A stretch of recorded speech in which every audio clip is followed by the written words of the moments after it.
안녕하세요. 선생님들, 학부모님들. 지난 시간 영상 잘 보셨나요? 첫 영어 수업에서 어떻게 그림책 한번 활용해 보셨는지 모르겠어요. 또 학부모님들께서는 아이 학교 진도에 맞춰서 또 주제 연계로 그림책 활용해 보셨는지 모르겠습니다. 도움이 되셨나요? 단순히 교과서에서 표현을 배우는 것보다 창의적인 방법으로 다양한 상황 속에서 표현을 활용하는 기회가 되었으면 좋겠습니다. 오늘은요, 저희가 알파벳과 관련해서 참고할 수 있는 그림책 보여드릴 텐데요. 오늘 준비한 책이 굉장히 많아요. 알파벳북은 특히나 종류가 많기 때문에 보여드릴 텐데, 저는 이제 학교에서 이 알파벳북들을 활용해서 창작 그림책도 만들었어요. 오늘 그 그림책까지 한번 보여드리도록 하겠습니다. 사실 이 책들은 3학년부터 6학년까지 다 활용을 할 수 있는데요. 아이들이 처음에 알파벳 한번 해볼까? 그러면 에이, 저 다 알아요. 막 이렇게 말하는 경우가 많거든요. 그래서 알파벳 그림책은 다양한 창의적인 내용을 보여주는 게 저는 중요하다고 생각해요. 그리고 또 어떤 친구들은 정말로 영어를 처음 시작하는 친구들도 있기 때문에 그 부분을 소홀히 할 수는 없고, 근데 그 처음 시작하는 친구들도 2주 만에 알파벳을 끝내기 때문에 이런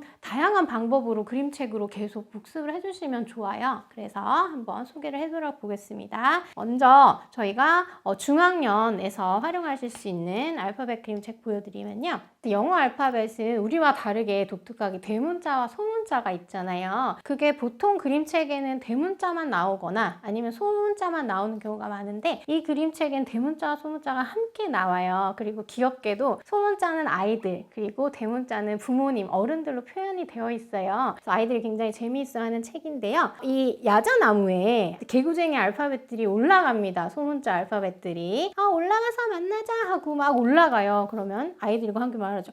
다 올라가는데? 나무가 점점 휘어요. 휘는데 어떡하지? 하고 나중에 보면은 결국은 이렇게 우수수수수 떨어집니다. 그래서 여기서 Can we read these alphabets? 하면서 이제 하나씩 읽어봐요. 왜냐면 거꾸로 된 알파벳도 있고 누워서 있는 알파벳도 있어서 아이들이 읽으려면 집중을 좀 해야 되고요. 그리고 의외로 잘하는 친구들도 아직 대문자랑 소문자랑 헷갈리는 경우도 있더라고요. 그래서 여기 읽어보면 J, F, H, D 이런 거 같이 읽어보실 수 있고요. 아이 알파벳들이 소문자들이 넘어져서 부모님들이 데리러 옵니다. 어떡해.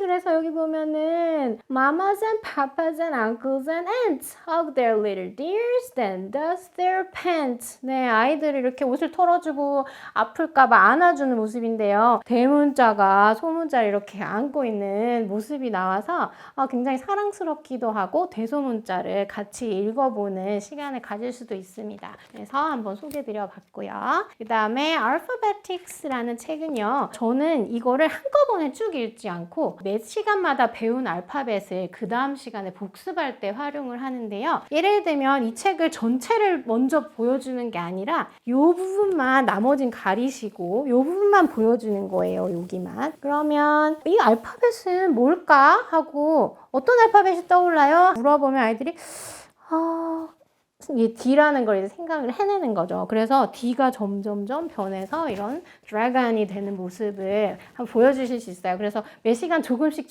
배운 알파벳으로 이렇게 복습을 하실 때 활용하실 수 있습니다.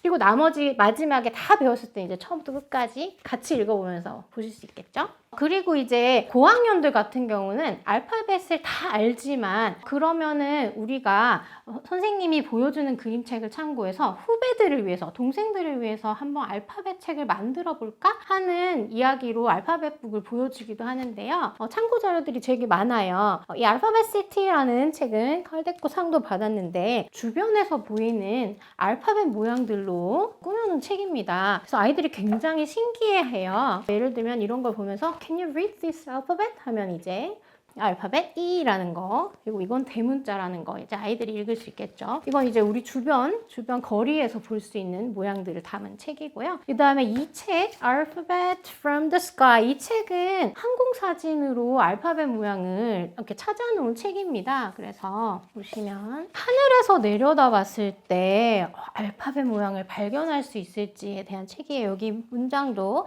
다양한 방식으로 나오는데 이 페이지에서는 Can you spot the R? 이라고 나오는데요. Can you find the R here? 네, 여기 대문자 R이 있죠.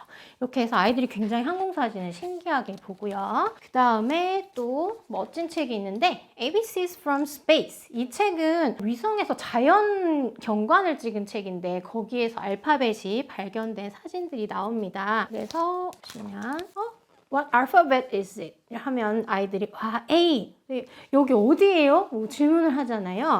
이 책 마지막에 각각의 알파벳을 어디서 찍었는지가 정리가 되어 있어요. 그래서 방금 사진은 노르웨이에서 찍은 사진이거든요. 그래서 이걸 보여주시면 아이들이 굉장히 신기해하고요. 마지막으로 이 책을 제가 보여줍니다. Alphabet School. 그러면 학교에서 알파벳 모양 찾은 책도 있구나. 그래서 보여주면 한번 읽어볼까요? 하면은 N과 O를 아이들이 읽겠죠. 저희가 이 책들을 모두 살펴본 다음에 후배들을 위한 책을 제작을 하게 되었어요. 그래서 제가 예시 작품을 보여드리면 저희 학교에서 알파벳 군데군데 모양을 찾아서 직접 아이들이랑 사진을 찍으러 다녀서 조를 나눠서 사진을 찍으러 다녀서 만들었는데요. 예를 들면 이렇게 A, B 하고 학교에서 알파벳 사진을 찍어서 만들었고요. 여기 나온 문장들은 이 책에서 아이들이 뽑은 문장들이에요. 혼자 만약에 문장 만들기가 어려우면 이 원서들을 참고해서 문장을 직접 뽑아서 만든 책입니다. 그래서 C,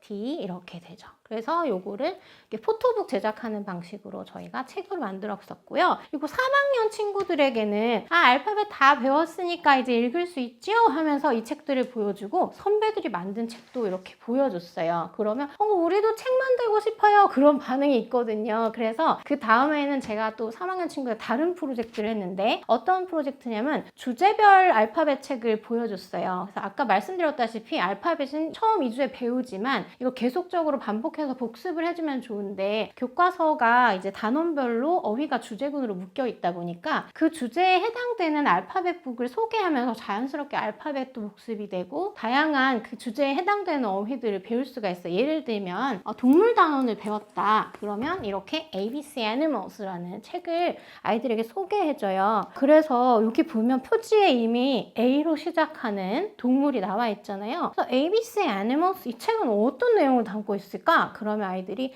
그 알파벳으로 시작하는 동물들이 나올 것 같아요. 이렇게 말을 해요. 그러면 Can you think an animal that starts with B? 하면 아이들이 bear, B 이렇게 생각을 하거든요. 그래서 A는 여기 alligator 나오니까 이제 B는 여기는 bat가 나오네요. 네, 이런 식으로 이 그림책은 특히 그림도 움직여서 아이들이 굉장히 좋아해요. 그래서 동물 주제를 배웠다면 동물 어휘도 확장하면서 알파벳도 복습하는 이런 책을 보여주고요. 그 다음에 과일 주제가 있는 단원을 배웠다. 그러면 이렇게 Eating the Alphabet 해서 Fruits and Vegetables from A to G 라는 책입니다. 그래서 이 책에는 과일과 야채가 이렇게 A부터 G까지 정리가 되어 있는데요. 이것도 아이들이랑 어휘를 확장하면서 알파벳 순서대로 볼 수 있어요. 이런 책을 아이들이 보고 나면 자연스럽게 나도 만들고 싶다라는 말이 나와요. 제가 이 책도 굉장히 좋아하는데요. 이 책은 알파벳 스트리트인데요.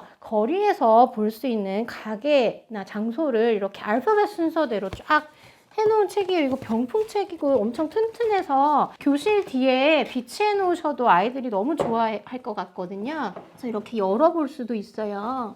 네, 그래서 이렇게 주제별로 아이들에게 책을 보여주면 자연스럽게 책을 만들고 싶다는 말이 나오고요. 이 책도 튼튼해서 비치해 놓기 좋은 책이에요. 이 책도 알파블럭스 하는데 그 알파벳으로 시작되는 단어들이 이렇게 나옵니다. balloons, P is for pencil 이런 식으로 나와요. 그래서 저희가 3학년 같은 경우 제가 이런 책들을 여러 가지 보여주고 학년 마지막에 그러면 우리 학교라는 주제로 한번 ABC북을 만들어보자 그랬어요. 그래서 아이들이랑 직접 다니면서 학교에서 사진을 이렇게 찍었습니다. 근데 정말 깜짝 놀랐는데 아이들이 이런 그림책을 많이 접하다 보니까 학년 말이 되니까요. 너무너무 창의적인 생각을 해내더라고요. 사실 A가 저는 잘 떠오르지 않았었거든요. 아이들이랑 브레인스토밍을 하고 나서 사진을 찍으러 가는데요. 아이들이 먼저 A's for Art라고 해서 직접 아이들이 교실에 걸어놓은 작품 사진을 찍어서 만들었고요. B's for Blackboard, C's for Classroom 여기까지는 쉬웠어요. 그런데 또 어려운 장면이 어디였냐면 Desk, Elevator 있고요. 어려운 장면이 I였어요. 그래서 아이스크림을 찍을 수도 없고 이구아나도 없고 근데 이글루도 없는 거예요. 어떡하지? 하는데 아이들이 선생님 I can do it 하면 안 될까요?